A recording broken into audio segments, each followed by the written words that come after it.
Madame, Messieurs, bonsoir et bienvenue à ce journal. Au sommaire, 6 personnes sont victimes mercredi d'un accident de la circulation survenu sur la route de l'aéroport Toussaint-Louverture. Un véhicule dont l'un des pneus a été arraché et a fauché la vie de ces personnes qui se trouvaient sur la chaussée. La situation n'a pas été trop différente de celle constatée les 19 et 20 novembre dans la capitale et certaines régions du pays en raison du mouvement des opposants à l'équipe au pouvoir. Le député de Pétionville, Thierry Tardieu, plaide en faveur d'un accord politique autour de la formation d'un gouvernement d'ouverture pour apaiser la crise. Des petits détaillants et détaillantes de Pétionville, fatigués de l'instabilité politique, exhortent les autorités à rétablir le calme dans le pays pour faciliter la reprise de leurs activités. À l'étranger, l'Interpol a un nouveau patron, c'est le Sud-Coréen Kim Hong-yan. Restez branchés pour les détails.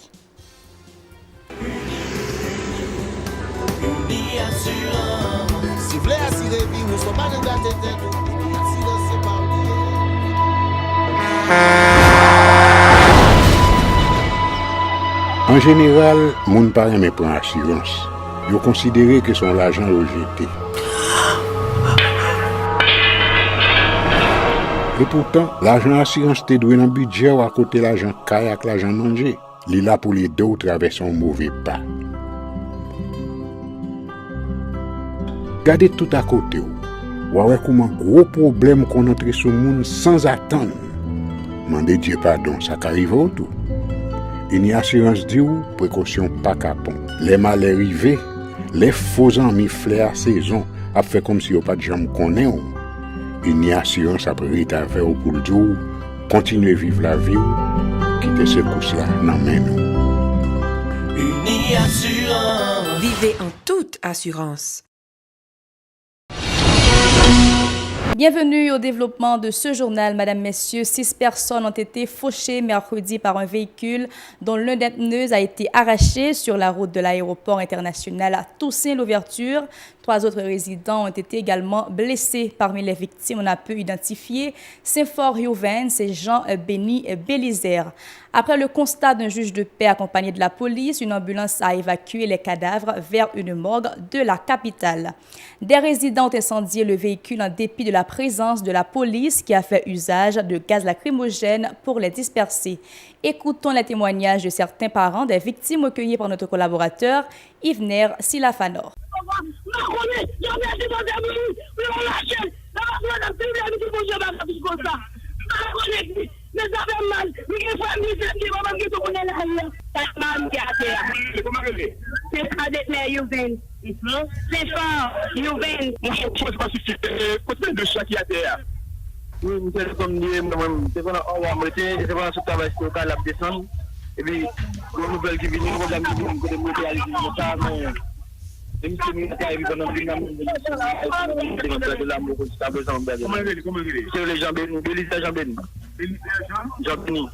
Bélisaire Jean-Béni.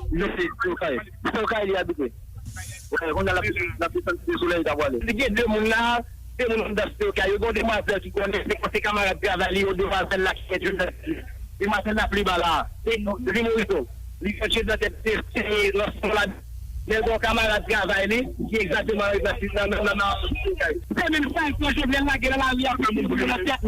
La situation n'a pas vraiment évolué par rapport à celle constatée les 19 et 20 novembre dans la capitale et dans plusieurs régions du pays en raison du mouvement de protestation des opposants au régime.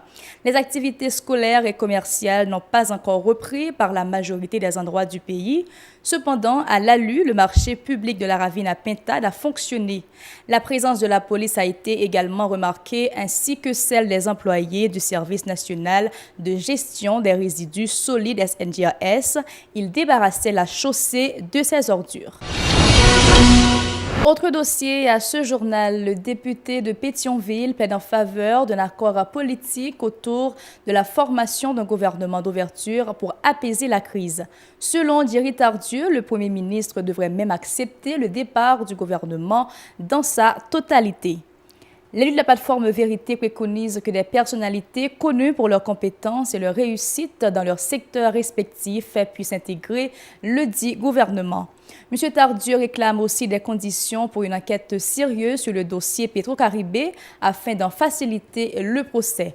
Enfin, le parlementaire encourage la poursuite des réflexions sur la réforme constitutionnelle à travers les travaux déjà réalisés, notamment la commission spéciale de la Chambre basse. Ces propositions ont été publiées le 20 novembre par le bureau du député Thierry Tardieu. Des petits commerçants et commerçantes de Pétionville appellent les autorités à assumer leurs responsabilités et rétablir le calme dans le pays pour faciliter la reprise des activités socio-économiques. Selon eux, l'instabilité politique ne fait qu'aggraver leurs conditions de vie déjà précaires. Reportage Edlane Vernal. Mercredi 21 novembre, midi, nous sommes au marché public de Pétionville. Des petits commerçants et commerçantes étalent leurs maigres produits sur des étagères, alors que d'autres les exposent à même le sol. Ils sont partagés entre la joie d'avoir sensiblement repris leurs activités et la rareté des clients à cause de la situation sécuritaire.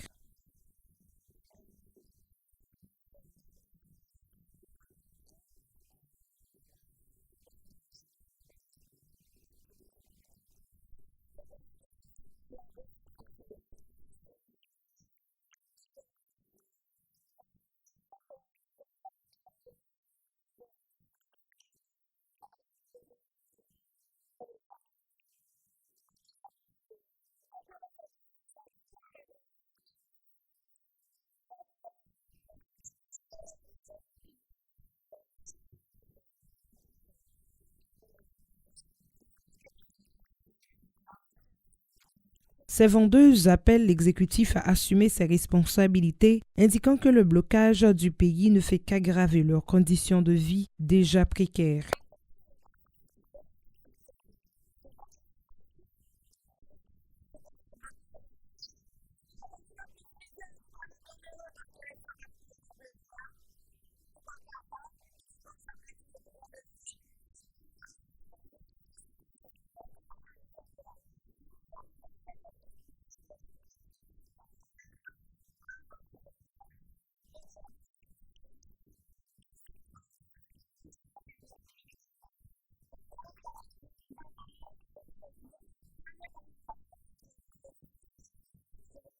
Ces citoyens estiment que les autorités devraient accorder une attention soutenue, notamment au secteur éducatif, pour empêcher au pays de connaître ce type de situation.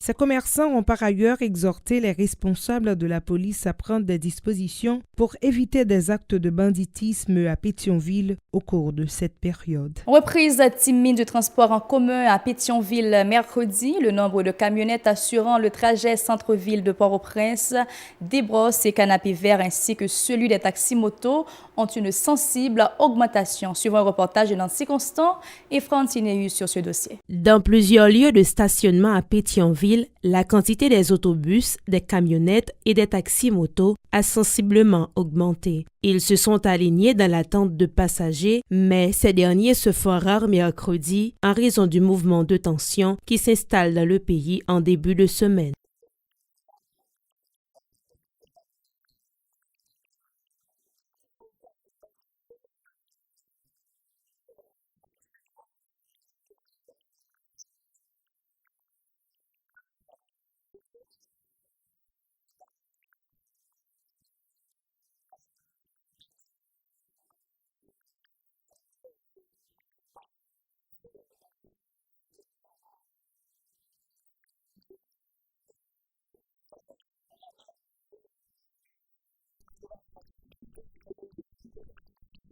Ces conducteurs qui ont pris leur mal en patience se sont toutefois réjouis de la reprise graduelle des activités commerciales dans la commune de Pétionville.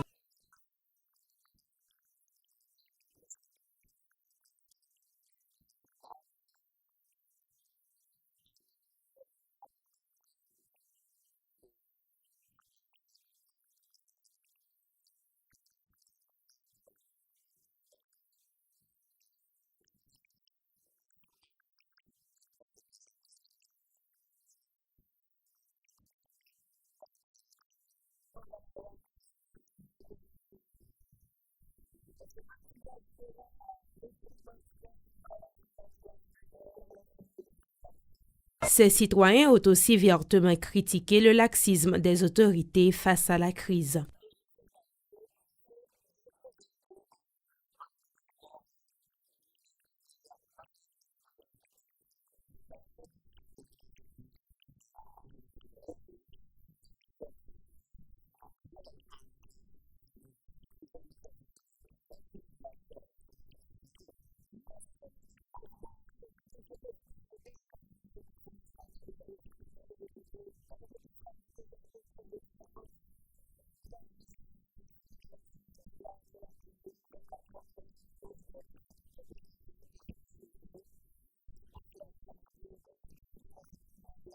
Les 18, 19 et 20 novembre 2018, les activités ont été paralysées à Port-au-Prince et dans d'autres villes du pays suite au mouvement de plusieurs organisations syndicales et certains acteurs de l'opposition contre le régime en place. Les activités ont été également paralysées au centre commercial de Port-au-Prince mercredi pour la 3e journée consécutive. Les entreprises ont gardé le rideau de fer baissé et le transport en commun était au point mort ou presque. Des tas d'immondices et des carcasses de nœuds jonchaient la chaussée, notamment au niveau de la Grande Rue. Au marché Hippolyte, des petits détaillants se sont plaints de la dégradation de la situation au centre-ville de Port-au-Prince et Contolais, au micro de Mario Sylvain et Régard Noël. Ça qu'a fait dans le pays, je dis, c'est un bagage qui est inacceptable. Que nous-mêmes dans le pays, on va suivre le président Jovenel, qui paraît 4, qui paraît dans la société. Je le dis là pour un marché bloqué comme ça, qui crasé en non-gari. La gare de marché, ça, c'est là tout n'est que ça. C'est pour capoter un sac. Je ne sais pas qu'à jouer. Maintenant, pour moi, ça va boycotton même pas gagner pour le là qu'on y a là me basé même pas garder la caille moi on bloquer caille moi avec côté la blague des sorties même marché ici bloqué tout côté bloqué me pas fonctionner là ce qui est bon pour moi mais c'est jeune bloqué là au dur le collaborateur dit puis là il va débloquer tout mal dans misère mais c'est même moi seul pas vraiment pour que moi seul on va bloquer seulement. Restez branchés mesdames messieurs pour l'actualité internationale. À l'étranger, c'est finalement le Sud-Coréen Kim Hong-yang, ancien vice-président d'Interpol, qui a été élu à la présidence de l'Organisation internationale de police, fermement soutenu par les Américains. Il a été préféré à un général russe, pourtant favori du scrutin il y a encore une semaine. Réunis depuis dimanche à Dubaï, les délégués d'Interpol ont élu le Sud-Coréen lors d'une assemblée générale après que la candidature du général de police russe eut suscité une levée de boucliers aux États-Unis et des menaces de l'Ukraine et de la Lituanie de quitter l'Organisation mondiale de police. Kim Hong-yang était déjà président par intérim d'Interpol depuis la disparition en Chine en octobre de son ancien patron Meng Hongwei. Ce dernier serait détenu par les autorités dans une affaire de corruption. C'est la fin de ce journal. Merci de l'avoir suivi, mesdames, messieurs. Restez branchés à la télévision Pacifique pour la suite de la programmation.